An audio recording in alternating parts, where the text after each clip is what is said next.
지난 금요일부터 이틀간 샘터지기 샘녀 수련회가 있었습니다. 그래서 북가주에 계시는 이성호 목사님께서 오셔서 귀한 말씀을 전해주셨는데요.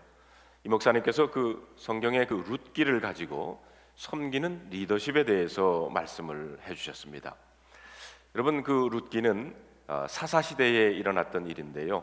사사기 그 마지막 절에 보면은 그때에 이스라엘에 왕이 없으므로 사람이 각기 자기 소견에 옳은 대로 행했다라고 했습니다. 여러분, 이스라엘은 그 이스라엘 백성들의 왕은 누굽니까? 하나님입니다. 그러나 이스라엘 백성들이 하나님을 자신들의 왕으로 여기지를 않았다는 겁니다. 그때 흉년이 들어서 베들레헴에 살던, 베들레헴이라고 하는 그 뜻은 떡집이라고 하는 뜻입니다.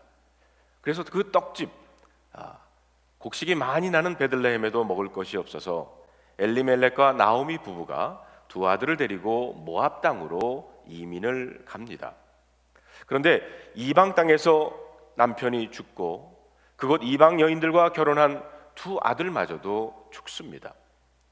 좀 잘 살아보기 위해서 이방 땅까지 찾아왔지만 남편과 두 아들, 결국 모든 것을 잃고 과부가 된 나오미는 빈손으로 자신의 신세를 한탄하는 것으로 이 룻기는 시작이 됩니다. 오늘 우리들이 읽은 본문에 보면은 나오미처럼 실패로 인해서 빈손으로 앉아있는 한 사람을 발견하게 됩니다.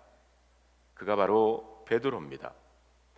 1절에 보면 예수님께서 게네사렛 호숫가 갈릴리 호수에 있었을 때 하나님의 말씀을 들으려고 아침 일찍부터 많은 사람들이 몰려왔다고 그랬어요. 그때 주님은 호숫가에 배 두 척이 있는 것을 보시고는 베드로의 배에 오르셨습니다. 그리고는 배를 육지에서 조금 떼기를 청하시고 그 배 위에 서서 많은 사람들에게 하나님의 말씀을 가르치십니다. 이때 베드로는 어디에서 무엇을 하고 있었습니까? 예수님이 오시기 전부터 그는 그물을 씻고 있었고 아마 예수님의 말씀을 들으면서 배 안에서 그저 빈 그물을 씻고 있었을 것입니다. 그런데 말씀을 마치신 예수님이 베드로에게 이렇게 말씀을 하십니다. 아마 고맙다는 인사로 보답하는 마음으로 말했을 것입니다. 깊은 데로 가서 그물을 내려 고기를 잡으라는 것입니다. 베드로는 주님의 말씀을 거부할 수 없는 그런 힘을 느꼈던 것 같습니다. 그래서 베드로는 이렇게 고백합니다. 선생님, 우리가 이미 밤이 새도록 수고했지만 잡은 것이 없습니다. 그러나 제가 말씀에 순종하여 그물을 내리겠습니다. 그리고 말씀대로 했더니 한 번 그물질에 물고기가 너무 많이 잡혀서 그물이 찢어질 정도가 되었다고 그랬어요. 다른 배에 있는 동무들에게 도와달라고 했고 그들이 와서 두 배에 채우자 배가 잠기게 될 정도로 어마어마하게 많은 물고기를 잡게 됩니다. 이 사건은 베드로에게는 충격적인 사건이었습니다. 아마 놀라운 기적이었기 때문입니다. 베드로뿐만이 아니라 세베대의 두 아들도 깜짝 놀랐다고 그랬어요. 얼마나 이 일이 충격적이었는지 베드로는 주님 앞에 엎드려서 나를 떠나소서, 나는 죄인입니다, 이렇게 고백을 합니다. 그때 주님은 베드로에게 무서워하지 말라, 이제 후로는 내가 사람을 낚는 어부가 되리라. 이 말을 듣고 베드로는 모든 것을 버려두고 예수님을 따르게 되었다고 하는 말씀입니다. 이 성경 말씀은 우리가 잘 아는 말씀입니다. 저는 이 말씀처럼 저와 여러분의 인생에 특별히 올해 2015년에는 그물 가득히 물고기를 잡게 되는 기적을 경험하는 여러분들이 되시기를 주님의 이름으로 축원합니다. 자, 그렇다면 우리 인생이 더 이상 빈 그물, 빈 배가 아니라 배에 차고 넘치게 물고기를 잡는 기적을 경험하려면 어떻게 해야 하겠습니까? 첫째로 우리는 오늘 본문에서 빈 그물이라고 하는 단어를 주목할 필요가 있습니다. 여기 빈 그물은 그냥 버려져 있던 그물을 말하는 게 아닙니다. 베드로의 고백에 의하면 그는 밤이 새도록 물고기를 잡으려고 애를 썼지만 한 마리를 잡지 못하고 빈 그물이 되었다라고 하는 말씀입니다. 성도 여러분, 빈 그물이라고 하는 말은 우리로 하여금 많은 것을 생각하게 합니다. 혹시 여러분의 인생은 빈 그물이 아닙니까? 아침 일찍 일어나고 밤에 늦게 누우면서 수고의 떡을 먹는데도 여전히 여러분의 인생은 빈 그물, 곧 불만스러운 피곤함만 쌓여가는 그런 인생은 아닙니까? 사람들은 자기가 하고 있는 일에 의미를 찾지 못할 때 이렇게 한탄을 합니다. 내가 헛살았구나. 지금까지 내 인생이 빈 그물이었구나. 우리 인생이 그럴 수 있습니다. 모든 청춘을 다 바쳐서 자식놈을 키워 놓았더니 녀석이 커서는 부모의 피땀 흘린 수고도 모르고 자기들 힘으로 큰 줄로 압니다. 그때 우리는 자식 농사 헛했구나 라고 말합니다. 사업을 하다가도 부도가 날 수도 있고 건강하던 몸이 갑자기 병들 수도 있습니다. 우리 인생은 이렇게 빈 그물일 때가 너무나 많습니다. 신앙생활에서도 그런 경험을 할 때가 있습니다. 은혜를 사모하고 주일 예배에 참석했는데 돌아갈 때 보니까 여전히 빈 그물이라는 것입니다. 주님을 위해 열심히 교회에서 봉사를 합니다. 그런데 역시 빈 그물입니다. 그러자 교회에 대한 기대감도 사라지고 늘 그랬지 오늘도 그럴 거야 라고 기대감 없이 예배에 참석합니다. 어쩌면 우리들 중에는 오늘 빈 그물 인생이 너무 허무해서 기도나 해보자 라고 교회에 찾아온 사람도 있을 수 있습니다. 그런데 여러분, 빈 그물은 베드로에겐 실패를 의미하는 것이지만 그것이 오히려 주님을 만날 수 있는 기회가 되었다는 사실을 알아야 합니다. 주님은 그날 하필 빈 그물을 씻는 베드로를 찾아왔습니다. 그리고 그의 인생을 바꾸어 놓았습니다. 우리나라에서 60년대, 70년대에 희곡 작가로, 배우로, 방송인으로 또 수필 작가로 잘 알려진 오혜령이라고 하는 분이 계세요. 이분은 어렸을 때 미션 스쿨을 다녔습니다. 그랬지만 자신이 잘 나갈 때는 자기의 인생에는 실패가 없을 것 같다고 생각을 했어요. 그리고 종교라고 하는 것은 마음이 약한 사람들이나 신을 의지하는 것이라고 생각을 했습니다. 자신은 그의 누구의 도움이 없이도 그물만 던지면 가득 고기를 끌어올릴 수 있다는 자신감으로 살았습니다. 그러다가 갑자기 80대 꽃다운 나이에 위암과 임파선 암이라고 하는 진단을 받고는 3개월 시한부 인생을 살게 됩니다. 그는 날마다 죽음을 기다리는 사람이 됐어요. 매일 달력 숫자에 빨간 색연필로 빗금을 쳐나가면서 죽을 날을 다가올 길을 기다리고 있었습니다. 예정된 죽음의 날짜가 며칠 지난 어느 날 물만 먹어도 토하고 혈변을 보는 고통은 계속됐어요. 그 고통의 시간을 보낼 때 매주 그에게 꽃을 보내는 사람이 있었는데 그날도 희망을 버리지 말라라고 하는 메모와 함께 백합 50송이를 보내왔습니다. 그는 30분가량 꽃에 얼굴을 파묻고 가만히 있었어요. 백합 향기는 사람에게 치명적이어서 정신을 잃을 수 있습니다. 아니나 다를까 갑자기 정신이 몽롱해지기를 시작합니다. 그런데 정신이 그냥 몽롱해지는 것이 아니라 그때 누군가가 자신의 목덜미를 강하게 낚아채는 손길을 느꼈어요. 그 순간 그는 정신없이 방바닥에 나동그라집니다. 그는 직감적으로 살아계신 예수 그리스도가 자기를 찾아오셨다고 하는 것을 느꼈어요. 자신의 인생의 그물이 텅 비어 있을 그때에 죽음과 절망의 그 현장에 주님이 찾아오신 겁니다. 그래서 그는 반사적으로 이렇게 외쳤답니다. 당신은 도대체 누굽니까? 왜 죽음의 한복판까지 따라오시는 겁니까? 그 말을 내뱉고 나자 그동안 주님을 나 몰라라 하면서 마음대로 살았던 자기 죄에 대한 두려움이 엄습해 왔습니다. 어디서부터 회개해야 할지 몰라서 눈물만 쏟았습니다. 며칠 동안은 화선지에다가 붓글씨로 자기의 죄를 쓰면서 회개하기를 시작했어요. 수십 개의 양초가 다 녹아내릴 때까지 회개하고 또 회개했습니다. 그렇게 회개하기를 반년 가까이 한 어느 날 그날도 기도와 찬양을 하며 혼자 예배를 드리고 있었는데 온 몸에 오한이 덮쳐옵니다. 아, 이제는 죽는 시간이 다가왔구나. 그런 죽음을 예감했어요. 그런데 놀라운 일이 일어났습니다.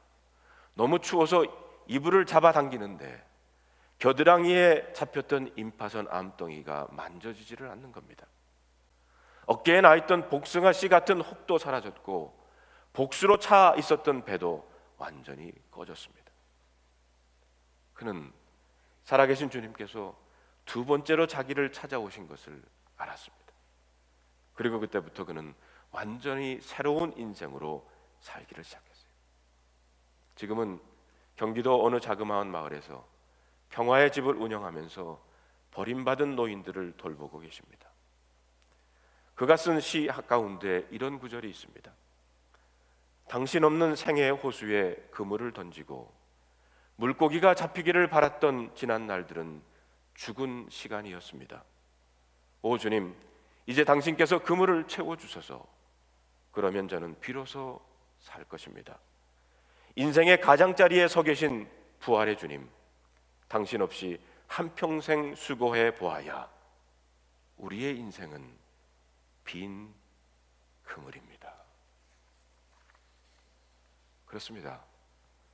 예수님을 만나야 빈 그물과 같은 우리의 인생이 변화될 수 있습니다. 사도 바울도 다메섹으로 가던 길에서 사울아 사울아 라고 하는 자기 이름을 부르며 찾아오신 주님을 만나고 변화됐어요. 사랑하는 성도 여러분, 혹시 지금 자신의 인생이 빈 그물의 인생이라 할지라도 절망하지 마시기를 바랍니다. 주님이 찾아오시면, 주님을 만나면 빈 그물의 인생이라도 변화될 수 있기 때문입니다. 두 번째, 우리가 오늘 본문에서 주목해야 될 것은 주님이 베드로에게 깊은 곳으로 가라고 하십니다. 자, 오늘 4절에 있는 말씀을 우리 다 같이 한번 읽어보겠습니다. 시작. 말씀을 마치시고 시몬에게 이르시되 깊은 데로 가서 그물을 내려 고기를 잡으라. 여기에 보면 주님은 시몬에게 깊은 데에 가서 그물을 내리라고 말합니다. 그런데 사실 주님의 이 말씀은 베드로에게는 받아들이기 어려운 충고였습니다. 한번 생각해 보세요. 예수님은 목수 출신이라면 베드로는 어부입니다. 베드로는 이 갈릴리 호수에서 잔뼈가 굵은 사람입니다. 적어도 물고기 잡는 일이라면 베드로가 전문가였습니다. 그런데 베드로는 썩 내키지 않는 변명부터 먼저 합니다. 선생님, 우리가 밤이 새도록 수고했습니다. 숙련된 어부로서 최선을 다했지만 실패했다는 말입니다. 밤새도록 그물을 던졌지만 한 마리도 못 잡았다는 말입니다. 그런데 목수 출신이신 예수님이 어부인 자기에게 깊은 데로 나가 그물을 던지라니 받아들이기가 참으로 어려운 충고였습니다. 무엇보다 당시 갈릴리 호수에서는 물고기를 잡는 방법은요, 밤에 배에다가 등불을 켜놓고 그 불빛을 보고 몰려드는 물고기를 잡는 방법이었습니다. 그런데 지금은 환하게 동이 터는 아침에 그물을 던지라니 시간상 고기를 잡을 수 있는 때가 아닙니다. 더군다나 깊은 곳에 가서 그물을 내리라니 말입니다. 그런데 여기서 우리가 알아야 할 것은, 지금 예수님께서 베드로에게 말씀하신 깊은 곳은 지금까지 베드로가 경험했던 것과는 다르고 인간의 계산과 예측이 미치지 않는 곳을 의미하는 것입니다. 깊은 곳에 반대되는 개념은 얕은 곳입니다. 주님은 일부러 베드로에게 얕은 곳 말고 깊은 곳이라고 말씀하십니다. 이 깊은 곳은 내 상식이나 내 지식이 미치지 않는 하나님의 영역, 하나님이 하실 수 있는 곳으로 베드로를 초대하신 것입니다. 그러므로 여기 깊다라고 하는 말은 아주 중요하고 보다 근원적이라는 의미가 있는 단어입니다.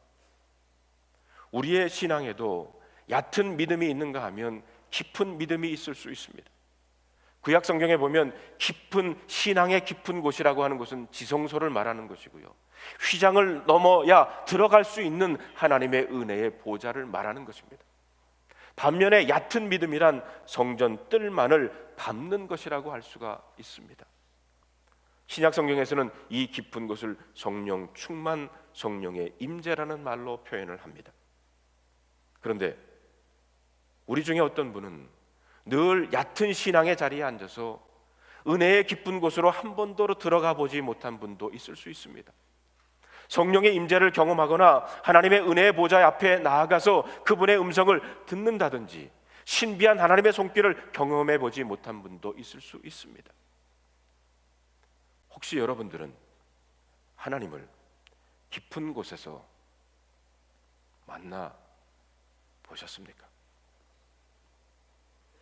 우리는 그동안 내가 경험하고 알고 있는 영역보다 더 깊은 그런 믿음의 세계, 그런 은혜의 세계가 있다고 하는 것을 인정하고 하나님을 더 깊이 알고 경험하려는 열망을 가져야 될 줄로 믿습니다.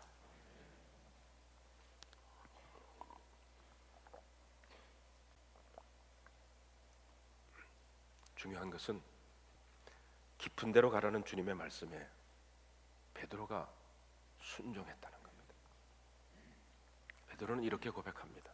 우리 5절에 있는 말씀을 다 같이 한번 읽어보겠습니다. 시작.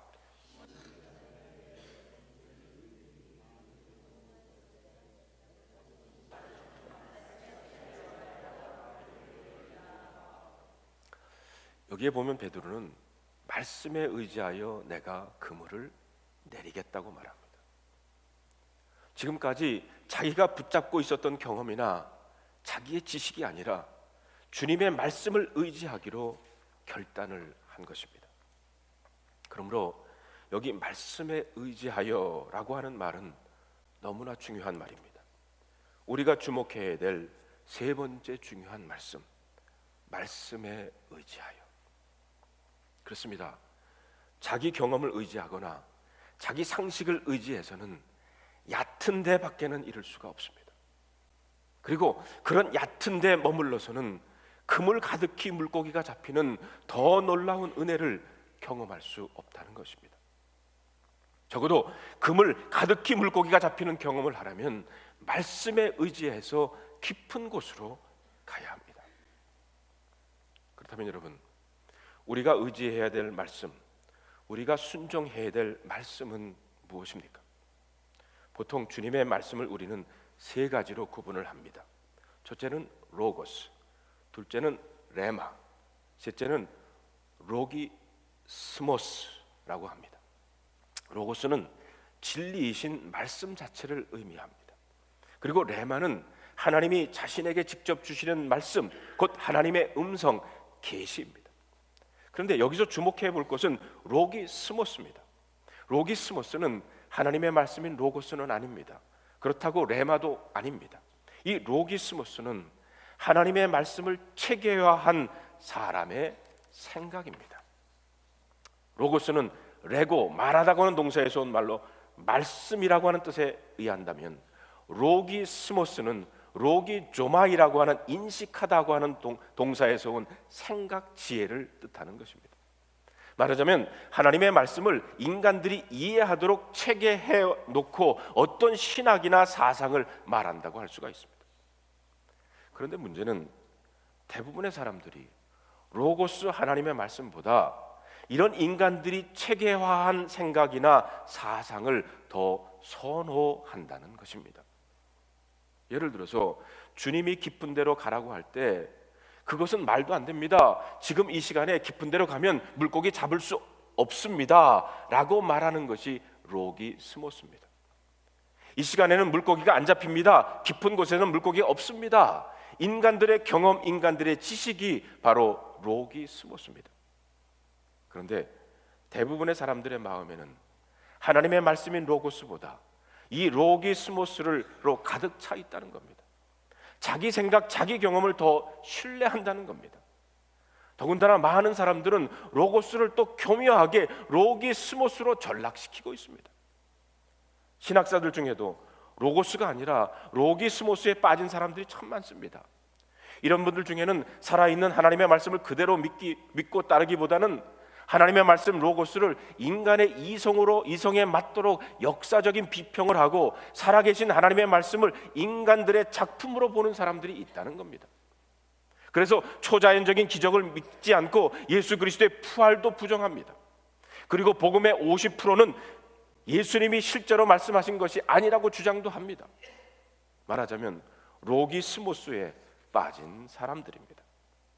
그러나 분명한 것은 로기스모스는 진리가 아니라는 겁니다.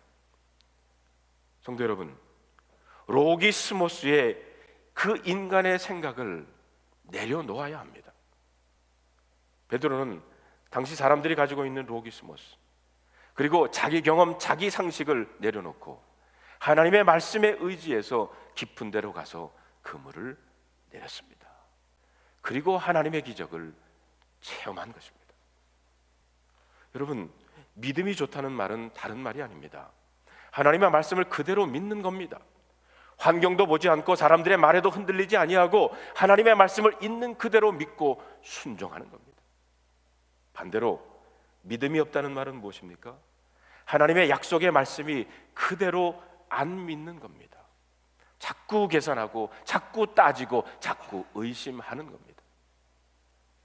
혹시 우리 중에 그동안 인간적인 잔꾀나 부리면서 로기스모스를 붙잡고 그저 얕은 물가에만 왔다 갔다 하면서 안일하게 그물질했던 분들이 있다면 오늘 주님의 말씀에 귀를 기울이시기를 바랍니다. 주님께서 깊은 데로 가라고 말씀하시자 베드로는 로기스모스를 버리고 자기 말씀에, 제가 말씀에 의지하여, 주님의 말씀에 의지하여 순종합니다. 어떤 글에 보니까 성서학자 토레이라는 사람이 성경을 보면서 큰 고민에 빠지게 됐대요. 어려서부터 신앙생활을 하면서 구원의 확신은 있었지만 학자로서 지식이 점점 쌓여 갈수록 하나님의 말씀이 다르게 보인다는 거예요. 삶에 어떤 문제가 생겼을 때 성경이 말하는 답과 자신의 이성이 말하는 답은 다를 수 있어. 그때 자신이 내린 답이 더욱 맞는 것처럼 보였다는 겁니다. 그래서 어떤 인생의 갈림길에 섰을 때마다 자신은 언제나 자신의 이성에 따라 결정을 내렸다고 그랬어요. 그러나 오랜 세월이 지나고 난 다음에 보니까 자신의 생각대로 내린 결정들이 틀렸다는 것을 알게 됐습니다. 그래서 그는 이렇게 고백합니다. 제가 옳다고 생각하며 내린 결정들은 당장은 그래 보였지만 결국엔 아니었습니다. 세월이 흐를수록 제 가슴에 와 닿는 것은 하나님이 나보다 나 자신에 대해 훨씬 더 많이 알고 계신다는 것이었습니다. 그렇습니다. 인간의 지식이 아무리 많아도 하나님의 지혜에는 미칠 수가 없습니다. 창조주 하나님의 말씀을 따르는 것이 가장 지혜로운 것입니다. 베드로를 보십시오. 자기의 지식과 기술로 했을 때에는 헛수고요 실패였지만 그는 주님의 말씀에 의지하여 깊은 곳으로 가서 그물을 내렸습니다. 어떻게 됐습니까? 성경에 의하면 얼마나 많은 물고기를 잡았는지 한 번 그물질에 그물이 찢어질 정도로 물고기가 많이 잡혔다고 그랬어요. 그래서 할 수 없이 다른 배에 있는 동료들까지 도움을 청해서 고기를 두 배에 나누어 싣게 되었는데 그래도 그 두 척의 배가 가라앉을 정도가 되었다고 성경은 말합니다. 그렇습니다. 우리가 지금까지 체험해 하지 못했던 새로운 은혜, 더 깊은 은혜의 자리로 들어가려면 깊은 데로 가라고 하는 주님의 명령에 순종해야 합니다. 내 생각에는 별 것 없는 것 같이 생각되더라도 여러분 한번 순종해 보십시오. 내 생각 로기스모스를 붙잡아서는 안 됩니다. 하나님의 말씀 레마를 붙잡는 여러분들이 되시기를 주님의 이름으로 축원합니다. 마지막으로 우리는 베드로의 변화를 주목할 필요가 있습니다. 한 번 그물질로 엄청나게 물고기를 잡은 베드로는 깜짝 놀랐어요. 그런 순간 예수님 앞에 무릎을 꿇고 엎드려 이렇게 말합니다. 우리 8절에 있는 말씀 우리 다 같이 한번 읽어보겠습니다. 시작. 시몬 베드로가 이를 보고 예수의 무릎 아래 엎드려 이르되 주여 나를 떠나소서 나는 죄인이로소이다 하니. 여기 보면 우선 베드로가 예수님을 부르는 호칭이 달라졌다는 거예요. 5절에서는 처음에 그는 예수님을 선생님이라고 불렀어요. 그런데 오늘 그 물고기를 가득 잡은 경험을 하고는 어떻게 바뀌었습니까? 예수님을 주여라고 부릅니다. 예수님을 주님이라고 부르는 것은 놀라운 믿음의 고백이었어요. 예수님을 주로 불렀다고 하는 것은 예수님을 신앙의 대상, 곧 자신의 인생을 맡길 수 있는 구원자요, 그리스도요, 메시아로 고백한 겁니다. 베드로가 예수님을 주라고 부르게 되면서 그는 자신의 모든 것을 버리고 예수님을 따르게 됐어요. 또 베드로는 예수님 앞에 엎드려서 나를 떠나소서, 나는 죄인입니다 라고 고백을 합니다. 하나님의 기적을 경험하고 난 베드로는 주님의 영광 앞에 자신이 너무나 모자라는 죄인임을 발견하게 된 거예요. 그래서 나는 죄인입니다 이렇게 고백했어요. 누구나 그렇습니다. 예수님을 진짜 만나게 되면 그 주님 앞에서 자신이 너무나 큰 죄인인 것을 발견하게 되고 밤이 새도록 회개하고 또 회개하게 됩니다. 자신이 이 땅에서 가장 큰 죄인이라는 사실을 깨닫게 되는 거죠. 그러나 예수님을 대강 만나면 그저 얕은 데 머물러 있는 사람은 자신을 죄인이라는 사실을 깨닫지를 못해요. 그래서 회개의 눈물이 흘리지 않는 겁니다. 회개는 진심으로 주님을 만난 사람들에게 나타나는 현상이기 때문입니다. 그러자 주님은 베드로에게 놀라운 약속을 하십니다. 10절에 있는 말씀을 우리 다 같이 한번 읽어보겠습니다. 시작. 세베대의 아들로서 동업자인 야고보와 요한도 놀랐습니다. 예수께서 시몬에게 이르되 무서워하지 말라, 이제후로는 내가 사람을 취하리라 하시니. 보십시오.